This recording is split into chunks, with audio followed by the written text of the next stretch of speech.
की उद्धव ठाकरेंबरोबर त्यांनी जी युती केली आहे ही शक्यता आहे की ते तोडून टाकतील युती. राज ठाकरे हा मुडी माणूस आहे, सगळ्यांच्या मनामध्ये की राज ठाकरे हा मुडी माणूस आहे, त्यामुळे ते काय काही करू शकतात, युती तोडू शकतात. आता नाही आम्हाला यश मिळालं. राज ठाकरे यांनी पुन्हा सगळी बांधणी करण्याची गरज आहे. ती जर त्यांनी केली ना, त्यांच्या संघटनेचं खाली काही काम मला दिसत नाही, कार्यकर्त्यांची फळी दिसत नाही, ऑर्गनायझेशनल स्ट्रक्चर दिसत नाही. म्हणजे राज ठाकरेंना अजिबात आवडणार नाही. पण पहिली गोष्ट त्यांनी आत्मपरीक्षण करायला पाहिजे. दुसरी गोष्ट म्हणजे पंचतारांकित सवयी सोडल्या पाहिजे. तर त्यांची संयुक्त मुलाखत सुद्धा कुठच्यातरी 5 स्टार हॉटेलमध्ये झाली. हा काय प्रकार आहे? मुंबई महापालिकेच्या निवडणुकीत तुम्ही 5 स्टार हॉटेलमध्ये पंचतारांकित मुलाखत करता. तिसरी गोष्ट, मला असं वाटतं झडझडून कामाला लागलं पाहिजे. म्हणजे मी शरद पवारांचा मला मोह होतो की शरद पवारांनी त्यांना जो सल्ला दिलाय तो पुन्हा त्यांना आठवण करून द्यायचा. त्यांना सांगितलं शरद पवारांनी, त्यांना मीडिया चांगला कळतो, पण एवढ्यावर नाही होत ना, खाली काहीतरी असावं लागतं. जे एकेकाळी नवा मतदार, नवीन पदवीधर सुद्धा मनसेकडे होते. राज ठाकरे यांचं ग्लॅमर आहे, पण त्या ग्लॅमरमुळे मतं मिळत नाहीत त्यांना. यासाठी त्यांनी आत्मपरीक्षण करायला पाहिजे. आणि दुसरी गोष्ट, माझं असं म्हणणं आहे की या युतीचे जे अप्रत्यक्ष फायदे ते मुंबईकरांना आणि मराठी माणसाला दिसलेले आहेत. राज ठाकरेंना फक्त 6 जागा मिळाल्या असल्या तरी उद्धव ठाकरेंच्या ज्या जागा आलेल्या आहेत त्या जागांमध्ये त्यांचं योगदान आहे. दोन्ही भाऊ एकत्र आले म्हणून मराठी माणसाच्या मनामध्ये जी समाधानाची भावना होती ती रिफ्लेक्ट झालेली आहे मराठी विभागामध्ये, ईव्हीएम मध्ये. हे लक्षात घ्या. म्हणून मला असं वाटतं त्यांच्या मनात जर हा विचार असेल किंवा कोणीतरी काड्या मारणार, भाजपवाले काड्या मारणार किंवा इतर लोक काड्या मारणार की तुम्ही आता कधी वेगळे होताय, उद्धव ठाकरेंनी असं केलं, राज ठाकरेंनी असं केलं, अशा सगळ्या कंड्या सुरू होणार. पण या भावानी पेशन्स दाखवून एकत्र राहिलं पाहिजे. मराठी माणसाची तीच अपेक्षा आहे असं मला वाटतं. मला असं दिसतं की 29 महानगरपालिकांचा विचार जर केला तर 29 पैकी 25 महानगरपालिका भारतीय जनता पक्षाकडे गेलेल्या आहेत.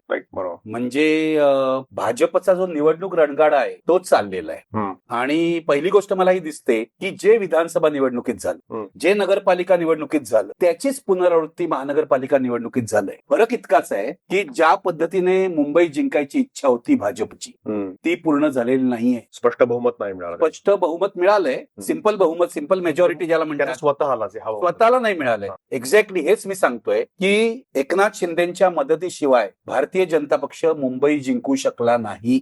2017ला त्यांच्या 84 जागा आल्या होत्या, त्यामागे आता 2 किंवा 3 वाढलेले आहेत. एकनाथ शिंदे जर बरोबर नसते तर भाजपला हा विजय मिळाला नसता, ठाकरे बंधू हरले नसते. मराठी माणसाला दुहीचा शाप आहे असं पूर्वीपासून म्हटलं जातं, अगदी शिवाजी महाराजांच्या काळापासून. तो दुहीचा शाप म्हणजे एकनाथ शिंदेचा वापर करून भारतीय जनता पक्षाने ठाकरे बंधूंचा पराभव केलेला आहे. भाजपचा जो इंटरनल सर्व्हे होता, ज्याच्या बातम्या अनेक ठिकाणी आल्या होत्या, मी काय गुपित सांगतोय अशातला प्रकार नाही, त्यामध्ये भाजपला एकट्याच्या जीवावर, स्वबळावर 100ही जागा मिळणार नाहीत असं म्हटलेलं होतं. म्हणून त्यांनी एकनाथ शिंदेना बरोबर घेतलं. एकनाथ शिंदेना आधी त्यांना 50-60च्या वर जागा द्यायची त्यांची तयारी नव्हती, त्या 90च्या वर त्यांनी जागा दिल्या. याचं कारण त्यांच्या हे लक्षात आलं आपण एकट्याच्या जोरावर मुंबई जिंकू शकत नाही. त्या बदल्यात त्यांनी ठाण्यामध्ये एकनाथ शिंदेना फ्री हँड दिला, कल्याण डोंबिवलीमध्ये फ्री हँड दिला. म्हणजे एकनाथ शिंदे जो प्रोसेस सुरू झाला 2022 साली, शिवसेना फोडल्याशिवाय भारतीय जनता पक्ष पुढे जाऊ शकत नाही असं त्यांना वाटलं, त्यामुळे त्यांनी शिवसेना फोडली, काही सामदाम दंडभेद सर्व मार्गांचा वापर करून. त्याचाच हा पूर्णविराम आहे. एकनाथ शिंदेचा वापर जो होता महाराष्ट्राच्या राजकारणातला तो आता जवळजवळ संपलेला आहे. आता भाजप त्यांचं पुढे काय करतं हे बघायचं. पण तरी आता भाजपला त्यांच्याशिवाय मुंबई महापालिकेची सत्ता स्थापन करता येणार नाही, बाकी सगळ्या ठिकाणी जाईल. नाही, एकनाथ शिंदेशिवाय काहीच होऊ शकत नाही. आज तर मी बातमी वाटली की शिंदे आता महापौर पदाची मागणी करणार आहे. म्हणजे भाजप ती मान्य करेल की नाही मला माहित नाही, पण महापौर पद नसलं तरी स्थायी समिती आहे, इतर समिती आहेत आणि पैसे खेळायला भरपूर संधी आहे ना. महापालिकेमध्ये जो राज्य करतो तो एटीएम मशीन चालवतो असं म्हटलं जातं पूर्वीपासून, जो कोणी असेल तो. तर आता एटीएम मशीन एका पक्षाकडून दुसऱ्या पक्षाकडे गेलेला आहे. त्यामुळे मला असं वाटतं की भारतीय जनता पक्षाने मुंबईतली त्यांची मर्यादा लक्षात घेतली पाहिजे की मुंबईमध्ये एक तर महत्वाची गोष्ट या निकालाने सिद्ध झालेली आहे की मुंबईमध्ये मराठी माणसांचा पाठिंबा भाजपला नाही, त्यांच्या उत्तर भारतीय राजकारणाला नाही. कारण जर आपण बघितलं तर पश्चिम उपनगरात म्हणजे अंधेरीच्या पुढे जिथे अमराठी भाग आहे तिथे आणि घाटकोपरच्या पुढे पूर्व उपनगरात जिथे अमराठी भाग आहे तिथे भारतीय जनता पक्ष मोठ्या प्रमाणावर निवडून आलेला आहे. पण मुंबई शहर म्हणजे धारावी पासून सुरुवात केली, धारावी, माहीम, दादर, वरळी, लालबाग, परळ, शिवडी, तिथे साऊथ मुंबईमध्ये गिरगाव वगैरे हे जे शिवसेनेचे मूळचे बालेकिल्ले आहेत, या बालेकिल्ल्यांना त्यांना उद्ध्वस्त करता आलेलं नाहीये भाजपला. जे काय फोडली आहेत मतं ती एकनाथ शिंदेनी फोडलेली आहेत. 26-27 जागा एकनाथ शिंदेच्या आल्या आहेत. 29 आले. 29 जागा आलेल्या आहेत. त्या 29 जागा जर नसत्या आल्या तर भाजपला बहुमत मिळणं अशक्य होतं. तेव्हा एकनाथ शिंदेचं महत्व वाढलेलं हे लक्षात घ्या. आणि दुसरी गंमत म्हणजे लोकांच्या लक्षात येते की नाही मला माहित नाही, पण उद्धव ठाकरे आणि राज ठाकरे यांच्या मिळून किती जागा आल्या आहेत? 71 जागा. अधिक 29 करा ना तुम्ही. शिंदेच्या 29 जर त्याच्यामध्ये घातल्या, कारण मूळ शिवसेनेच्या जागा आहेत ना ह्या. बरोबर. याचा अर्थ जेव्हा अविभक्त शिवसेना होती, 100 होतात, त्या भाजपपेक्षा जास्त होत. एक्झॅक्टली माझं हेच म्हणणं आहे की मुंबई हा अविभक्त शिवसेनेचा बालेकिल्ला होता. 2017ला त्यांना 84 जागा मिळाल्या होत्या. भाजपला 82 वर थांबावं लागलं होतं. आजही त्याच भागातून भाजपला विजय मिळालेला आहे. मराठी बालेकिल्ल्यात शिरणं त्यांना अशक्य झालेलं नाहीये. आणि सगळ्यात महत्वाची गोष्ट, भाजपला कुणाच्या मतांवर जिंकले? एक तर मी म्हटलं तरी तसं शिंदेनी मतं फोडली. दुसरं पूर्णपणे अमराठी मतं, गुजराती, उत्तर भारतीय मतं जी आहेत, बिहार असतील, उत्तर प्रदेश असतील, इतर अमराठी जे शिवसेनेला कधीही मत देणार नाहीत, त्या जोरावर हे जिंकलेले आहेत. पण मला इथे म्हणायचं आहे की हा जो पराभव आहे शिवसेनेचा, सत्ता गेली बरोबर, पण बालेकिल्ले टिकले. म्हणजे ज्याला याच मुद्द्यावर, कारण त्याचा दुसरा भाग जो आहे त्याची काय मिरर इमेज जी आहे, मिरर आर्ग्युमेंट जे आहे की शिवसेनेच्या हातातून सत्ता गेली. एकतर जवळपास 25-30 वर्ष त्यांची अबाधित सत्ता होती, ती गेली. ते शिवसेनेसाठी आहे, कारण शिवसेनेचा सगळा प्राण जो आहे तो मुंबईत आहे जन्मापासून आतापर्यंत, असं काही म्हटलं गेलं. कारण मुंबईची सत्ता हातातून जाणं हे शिवसेनेसाठी म्हणजे उद्धव ठाकरेंसाठी किती धक्क्याचं आहे, काय त्याचं होईल. आणि दुसरी अशी गोष्ट की जर आता एकंदरीतच मराठी आणि भाषिक अस्मितेवर आताची निवडणूक पोलराईज झालेली असं आपण जर म्हटलं, तर शिवसेना ही मराठी माणसांपुरती आणि मराठी बालेकिल्ल्यांपुरतीच मर्यादित झाली, असा त्याचा एक नकारात्मक अर्थही काढता येईल. मग तुम्हाला काय दिसतं? मी हेच तुला सांगणार होतो की हा जो प्रश्न आहे तू जो विचारला, ही समस्या शिवसेनेपुढची कायमची आहे. शिवसेनेला जी मतं मिळतात गेली अनेक वर्ष ही मराठी माणसांचीच मिळतात. नाही, पण उद्धव ठाकरेंनी मागच्या काळात ते मी मुंबईकर तेच मी तुला सांगतोय, उद्धव ठाकरेंचा तो प्रयत्न होता. उद्धव ठाकरेंना हे कळलं होतं की आपल्या ज्या 80-82 जागा आहेत, शिवसेनेला सगळ्यात जास्त जागा किती मिळाल्या महापालिकेमध्ये? 102. या पलीकडे जाणं, कारण 120-130 जे वॉर्ड्स आहेत ते मराठी बहुल आहेत, त्याच्या पलीकडे जाऊन अमराठी माणसाची मतं मिळणं शक्य होत नाहीये. म्हणून उद्धव ठाकरेंनी काय केलं होतं, मी मराठी नाही, मी मुंबईकर कॅम्पेन चालू केलं. संजय निरुपमला जवळ केलं त्यांनी. संजय निरुपम त्यावेळेला सामनाचे संपादक होते. बरोबर. ते कॅम्पेन त्यावेळेला राज ठाकरेंनी उधळून लावलं. राज ठाकरे तेव्हा शिवसेनेत होते, शिवसेनेतून बाहेर पडले नव्हते. त्याची चेष्टा केली आणि ते कॅम्पेन सुरू होण्याआधीच अपयशी ठरलं. पण उद्धव ठाकरेंचा जो विचार होता त्यावेळेला की मराठी माणूस या विषयाकडून आपण मुंबईकर याकडे जायला पाहिजे, त्यामुळे आपल्याला मराठी माणसासोबत ऍडिशनल काही अमराठी मतही मिळतील, हा विचार बरोबर होता. तो पुढे गेला नाही. आज पुन्हा एकदा उद्धव ठाकरेंना तोच अनुभव आला असेल. आणि दुसरी गोष्ट मी तुला सांगतो, तू असं विचारलंस की उद्धव ठाकरेंच्या दृष्टीने सत्ता जाणं किती धक्कादायक? 100% धक्कादायक. कारण 25 वर्ष सत्ता यांची होती. मी जे एटीएम मशीन म्हटलं, म्हणजे हे गोपीनाथ मुंडेंचं वाक्य आहे, हे माझं वाक्य नाही, की शिवसेनेच्या दृष्टीने मुंबई महापालिका एटीएम मशीन आहे. धक्कादायक आहेच, म्हणजे राजकीय दृष्ट्या धक्कादायक आहेच, पण आर्थिक दृष्ट्याही धक्कादायक.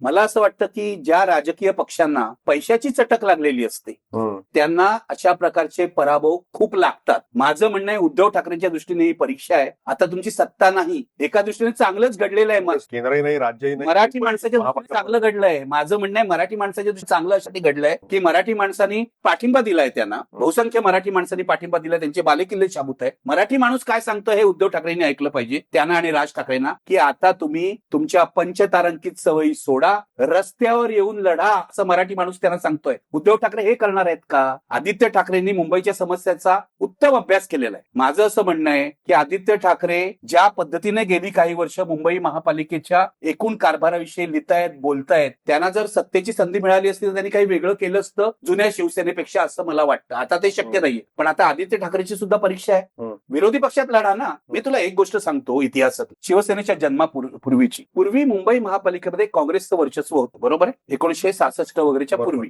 काँग्रेसचं वर्चस्व होतं. मुद्दा असा आहे, किती लोक निवडून यायचे समाजवादी पक्षाचे? 10-12. जनसंघाचे किती लोक निवडून यायचे? तेवढेच. म्हणजे शिवसेना नसताना काँग्रेसचंच प्राबल्य होतं. त्या काळामध्ये जॉर्ज फर्नांडिस, मृणाल गोरे, अहिल्या रंगणेकर हे नगरसेवक होते. आणि आज मुंबई महापालिकेची कारभाराची भाषा जी मराठी झालेली आहे ती शिवसेनेनी केलेली नाहीये. ती 1966 नंतर किंवा 68 नंतर झालेली नाहीये, ती त्यापूर्वी झाली आहे. आणि तो ठराव जॉर्ज फर्नांडिस यांनी मांडला होता आणि मृणाल गोरेंनी त्याला पाठिंबा दिला होता. मी काय सांगतोय की तुम्ही किती आहात संख्येने हे महत्वाचं नसतं, तुम्ही काय करता हे महत्वाचं असतं. 1985 साली दुसरं उदाहरण, बरोबर. भुजबळ एकटेच होते विरोधी पक्षाचे इथे शिवसेनेचे आमदार, एकमेव आमदार विधानसभेमध्ये. गाजवली ना त्यांनी विधानसभा. 2 लढाई असतात, एक सभागृहातली लढाई, उद्धव ठाकरेंकडे आणि राज ठाकरेंकडे पुरेसं बळ आहे. 71 नगरसेवक अंकुश म्हणून कमी नाही येते, फार प्रभावी काम करू शकतात. काँग्रेसचे आपण काही 24 घेतले. यांना जी चटक लागली ना सत्तेची सर्व पक्षांनाच, ती मला खूपच किळसवाणी वाटते. याचं कारण सत्तेत राहायचं, तिथून मग तिजोरीतून पैसे मिळणार, मग आम्ही कामं करू, अशी नाही कामं होत.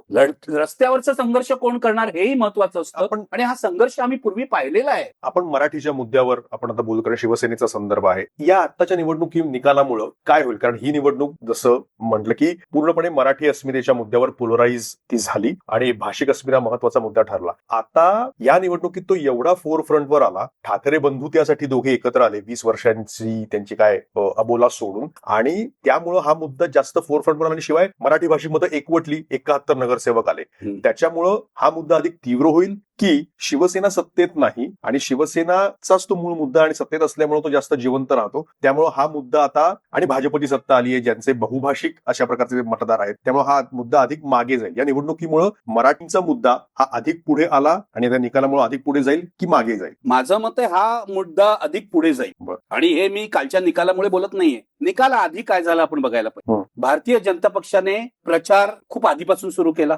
त्यांचा विजय संकल्प मेळावा जो वरळीला झाला तो ऑगस्ट महिन्यात वगैरे झाला होता, ऑगस्ट सप्टेंबर असे. खूप आधीपासून प्रचार सुरू केला, प्रचारात आघाडी घेतली होती. तोपर्यंत ठाकरे बंधू एकमेकांशी प्रेम व्यक्त करत होते, भेटत होते वगैरे. प्रचार वगैरे काही नव्हता, त्यांनी बाहेर पडायलाही सुरुवात केली नव्हती. पण भारतीय जनता पक्षाने जे नॅरेटिव्ह सेट करण्याचा प्रयत्न केला ते नॅरेटिव्ह यशस्वी झालं नाही. त्यांनी काय नॅरेटिव्ह सेट करायचा प्रयत्न केला? पहिली गोष्ट, मुंबई महापालिकेतला भ्रष्टाचार, ज्याला प्रतिसाद मिळाला नाही कारण त्या भ्रष्टाचारात तेही सहभागी, असं माझं मत आहे. नंबर 2, हिंदू मुसलमान, खान महापौर होईल, तेही यशस्वी झालं नाही कारण त्याला कोणी प्रतिसाद दिला नाही. उद्धव ठाकरे जिंकले तर खान महापौर होईल, ही हास्यास्पद कल्पना होती, हे विष करण्याचा प्रयत्न होता. तिसरा मुद्दा, बांगलादेशी नागरिक आम्ही बाहेर काढणार आहे. ते अमित साटम पासून फडणवीस पर्यंत सगळे बोलत होते, अरे ही तुमचीच जबाबदारी आहे ना, गेली 11 वर्ष केंद्रात तुमचं सरकार आहे, ही केंद्र सरकारची जबाबदारी आहे, ही राज्य सरकारच्या पोलिसांची जबाबदारी आहे. आणि आकडे असं दाखवतात, मोदी सरकारने राज्यसभेत मांडलेले आकडे असं दाखवतात की युपीएच्या काळामध्ये जास्त बांगलादेशींना डिपोर्ट करण्यात आलं होतं. 2014 नंतर ही मोहीम थंडावली आहे, मोदी सरकारने काही केलेलं नाही. तेव्हा तोही मुद्दा चिकटला नाही. मुद्दा काय पुढे आला? राज आणि उद्धवमुळे, की मराठी माणसाच्या अस्तित्वाची ही लढाई आहे. आणि मराठी माणसाला ते वाटलं ना, म्हणजे अनेकांच्या मनात शंका होती, हा मुद्दा टिकेल का, या मुद्द्याला प्रतिसाद मिळेल का? हे बघ, मराठी माणसाला मुंबईवर आपला ठसा कमी होतोय असं कायम वाटतं. ही चर्चा ही पहिल्यापासून होते. मला प्रश्न म्हणून आला की आता हे 71 नगरसेवक विशेषतः मराठी बालेकिल्ल्यांमधून आणि मराठी भाषिकांचे म्हणून निवडून आल्यानंतर 71 आहेत, एवढे निवडून दिलेत म्हणून हा भाषिक अस्मितेचा मुद्दा या निवडणुकीत पुढे आला. तो अधिक जोरदार होईल की सत्ता आपली आली नाही, आपण 71 रोज अडखळलो म्हणून तो पुन्हा एकदा निवडणुकीनंतर बास्तात बांधून ठेवला? हा दृष्टिकोनाचा प्रश्न आहे. बघ, मी असं म्हणतो की 71 नगरसेवक जे निवडून आले ते कोणाचे प्रतिनिधी आहेत? ते मराठी माणसाचे प्रतिनिधी आहेत. त्यांना मराठी माणसांनी मतं दिली आहेत, ते मराठी अस्मितेची प्रतिनिधी आहेत. त्यांचं कर्तव्य काय आहे? शहराचे प्रश्न काय आहेत? आपण म्हणतो, म्हणजे काही लोक असं म्हणतात की शहराचे प्रश्न गटर मीटर काय, पाणी वॉटर हे आहेत. गटर मीटर वॉटर आहेत, पण या शहराची संस्कृती काय? गटर मीटर वॉटरवर शहर चालत नसतं. या शहराची संस्कृती काय? जर ती मराठी संस्कृती असेल ती टिकवणं सुद्धा भाग आहे. तेव्हा या 71 नगरसेवकांना संघर्ष करावा लागेल. म्हणजे प्लॉट विकले जातील अदानीला किंवा आणखीन कोणाला, बिल्डरला, लोडाला, हे सगळं होणार आहे पुढच्या काळामध्ये. पण यासाठी संघर्ष करावा लागेल. माझा मुद्दा असा आहे, उद्धव ठाकरे आणि राज ठाकरेंचे नगरसेवक हा संघर्ष करणार आहेत की नाही हा प्रश्न मराठी माणूस त्यांना विचारतोय. संघर्षाशिवाय काहीच होणार नाही पुढच्या काळामध्ये. भाजपचा हा वरवंटा आहे, मी म्हटलं रणगाडा वरवंटा आहे, तो फिरत राहणार. त्यांना आता मी तुला सांगतो, यशाची इतकी मस्ती चढलेली आहे त्यांना. 29 पैकी 25 महानगरपालिका, सगळे पैसे यांच्या हातात. आणि आपण याची चर्चा पाहिजे तर करूया की, म्हणजे मी नाकारतो हे भाजपचं अभिनंदन करणं या विजयाबद्दल. मोठा विजय, महाविजय असं फडणवीस म्हणाले. मी नाकारतो अभिनंदन करणं. याचं कारण हे फ्री आणि फेअर इलेक्शन आहे असं मला वाटत नाही. मी परत तुम्हाला निकालानंतर पुढे आणतो की आपण उद्धव ठाकरेंबद्दल बोललो. आता राज ठाकरे या सगळ्या नवीन झाले झालेल्या रचनेमध्ये कुठं तुम्हाला दिसतात? गेल्या वेळेसच्या तुलनेमध्ये आता त्यांना काही खूप त्यांचे निवडून आले नगरसेवक असे दिसत नाहीत. ते उद्धव ठाकरेंसोबत गेले, म्हणाले जे मागे झालं ते मागे झालं, पण 6 का 7 निवडून आले. 6 जण आले आणि महाराष्ट्रापेक्षा दुसरे कुठले प्रश्न महत्वाचे नाहीत हेही त्यांनी सांगितलं. मग आता जे काही त्यांना मिळालंय ते त्यांना अपेक्षित मिळालं आहे का? आणि त्यांचं राजकारण किंवा ते काय त्यांनी आता करायला पाहिजे? मला असं वाटत नाही त्यांना अपेक्षित मिळालंय. याचं कारण त्यांच्या खूपच कमी जागा आल्या. म्हणजे तू जर बघितलं 2008च्या का 2009च्या महापालिका निवडणुकीमध्ये मुंबईमध्ये त्यांना 23 जागा मिळाल्या होत्या, पुण्यामध्ये 30 जागा मिळाल्या होत्या, नाशिकमध्ये सत्ता आली होती. मग 2006ला ते बाहेर पडले. 6 पासून आतापर्यंत 20 वर्षात काय झालं याचा एक आढावा त्यांनी घ्यायला पाहिजे. फक्त 6 नगरसेवक का निवडून आले, काय प्रॉब्लेम होता? म्हणजे मी तुला माझा अनुभव सांगतो. मला अनेक ठिकाणी असं दिसलंय की मनसेची मतं अनेक वॉर्डमध्ये उद्धव ठाकरेंना ट्रान्सफर झाली, पण उद्धव ठाकरेंच्या शिवसेनेची मतं मनसेकडे खरोखरच आली आहेत का? आणि ऍक्च्युली हा आक्षेप काँग्रेसचाही होता मागच्या निवडणुकीत, की ते एकत्र लढले महाविकास आघाडीत. मुंबईमध्ये विधानसभेला आणि लोकसभेला काँग्रेसची मतं उद्धव ठाकरेंकडे ट्रान्सफर झाली, पण ते आता असं म्हणतात की उद्धव ठाकरेंची मतं आमच्याकडे येत नाहीत आणि म्हणूनच एक कारण होतं की त्यांनी आता महापालिका निवडणुकीत उद्धव ठाकरेंसोबत युती केली नाही. त्याच्याबद्दल आपण बोलू, पण मी मनसेबद्दल आधी बोलतो की एक तर मनसेची म्हणजे मनसेकडे उद्धव ठाकरेंची मतं ट्रान्सफर होत आहेत का, हा एक संशोधनाचा विषय आहे. कारण मला असा संशय आहे की काही भागामध्ये जिथे मनसेच्या विरुद्ध शिंदेचा कॅन्डिडेट होता तिथे युबीटीची मतं शिंदेच्या कॅन्डिडेटला काही गेलेली असण्याची शक्यता नाकारता येत नाही. दुसरी गोष्ट, 2 भाऊ एकत्र आले, कार्यकर्ते एकत्र आले असं सांगितलं जात. म्हणजे आपण बघितलं बाळा नांदगावकर आणि कोण संजय राऊत एकत्र आहेत वगैरे, हे वरवरचं चित्र आहे. मी आमच्या भागातला अनुभव तुला सांग. आमच्या गल्लीमध्ये एक मनसेचं कार्यालय आहे जे ऑलमोस्ट रोज उघडं असायचं पूर्वी.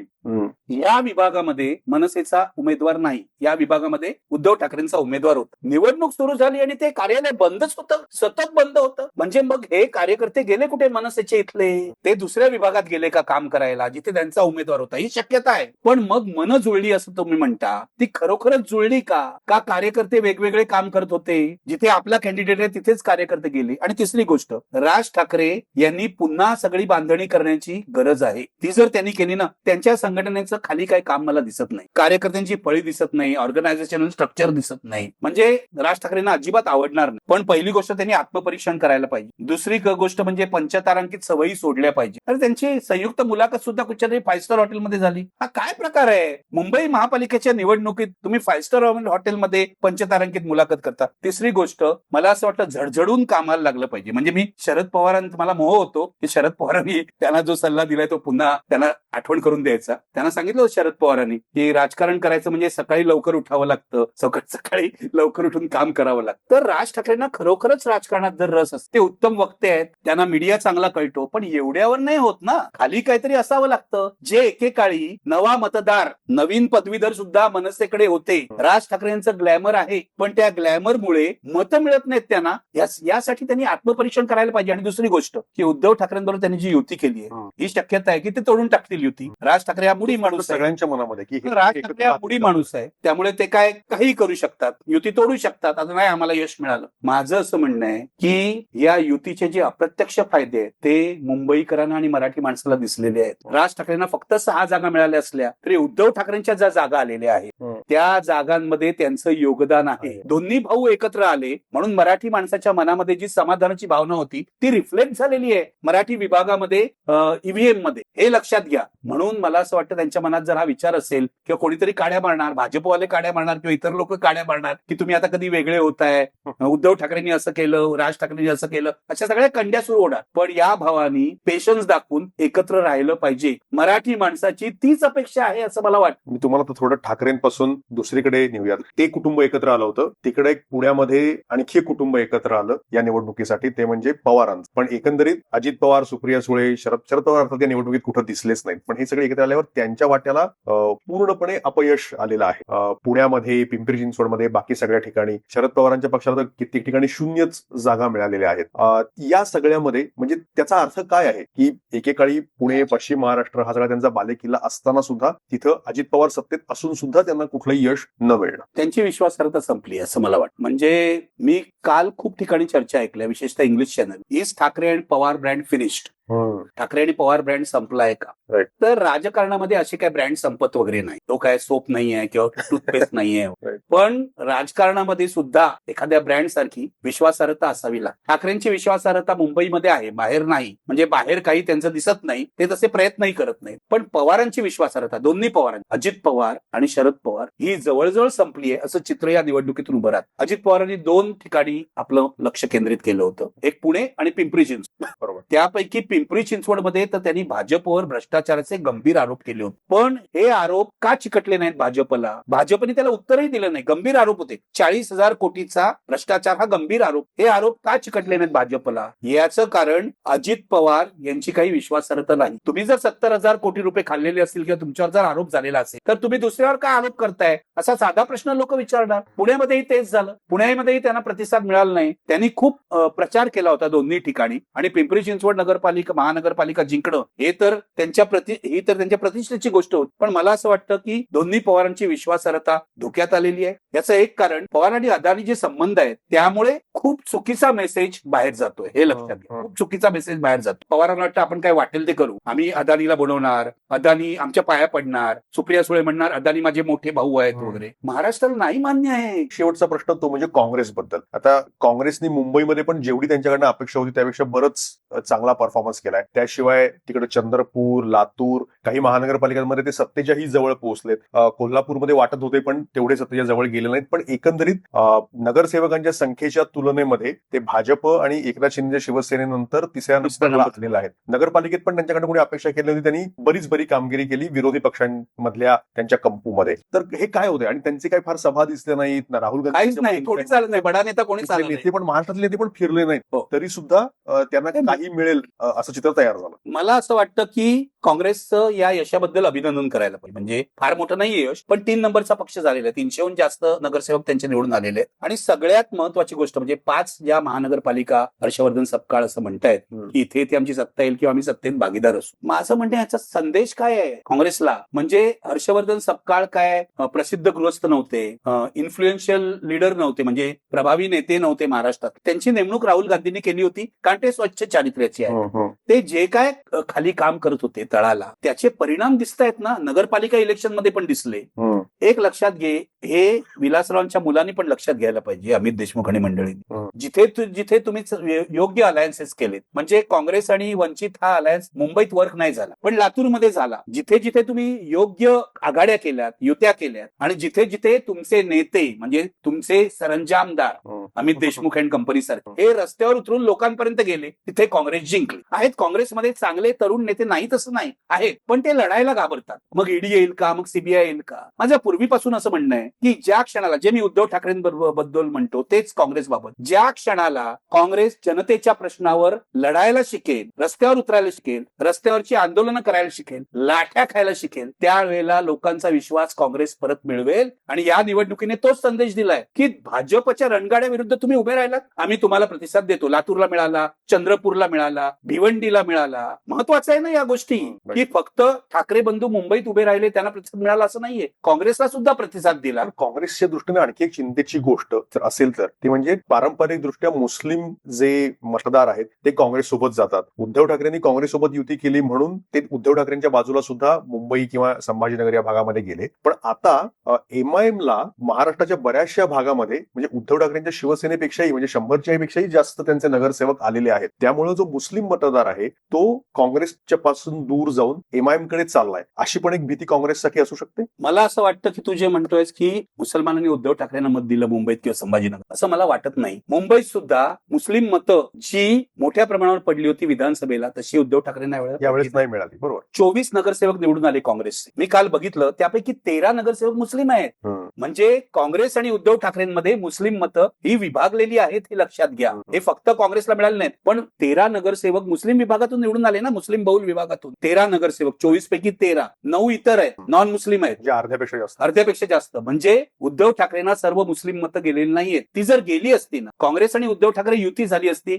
आणि मुस्लिम मतं उद्धव ठाकरेंकडे विधानसभेप्रमाणे आली असती तर उद्धव ठाकरेंच्या जागा किंवा काँग्रेसच्या जागा या आणखीन वाढल्या असत आणि बहुमत त्यांचं आलं असतं. मला असं वाटतं काँग्रेसने उद्धव ठाकरेंशी युती न करणं थोडंसं भोवलेलं आहे त्यांना. म्हणजे काही ठिकाणी मी आकडे बघितले, काँग्रेसला 2,000 1,000 अशी मतं पडलेली आहेत. तिथे उद्धव ठाकरेंचा उमेदवार पडलेला आहे. हे मी मतदारसंघ दाखवून सांगू शकतो की तिथे उद्धव ठाकरे म्हणजे किमान एक काँग्रेसच्या उमेदवारांमुळे उद्धव ठाकरेंच्या 5-7 जागा गेल्या असं झालेलं आहे. काँग्रेसच्या काही जागा उद्धव ठाकरेंमुळे गेल्या असंही झालेलं असू शकतं. पण मुसलमान मतं फक्त उद्धव ठाकरेंना पडलेली नाहीत, ती मोठ्या प्रमाणावर काँग्रेसला पडलेली आहेत. आणि तू म्हणतो एमआयएम, बरोबर आहे. एमआयएमचं जे यश आहे त्याची दखल घ्यायला पाहिजे. आणि मला असं वाटतं की मुस्लिम समाजातल्या एका घटकाला जर एमआयएम विषयी पुन्हा आपुलकी वाटायला लागली असेल, कारण आधी एक यश त्यांना मिळालं असतं, मला माहितीये 2019च्या निवडणुकीत मिळालं होतं. त्यांचा खासदार निवडून आला होता, 2 आमदार निवडून आले होते, नांदेडच्या नगरपालिकेत त्यांचे अनेक नगरसेवक निवडून आले. त्यामुळे पहिल्यांदा यश मिळत नाही. आज इतक्या वर्षांनी पुन्हा एमआयएम कडे लोक वळतायत.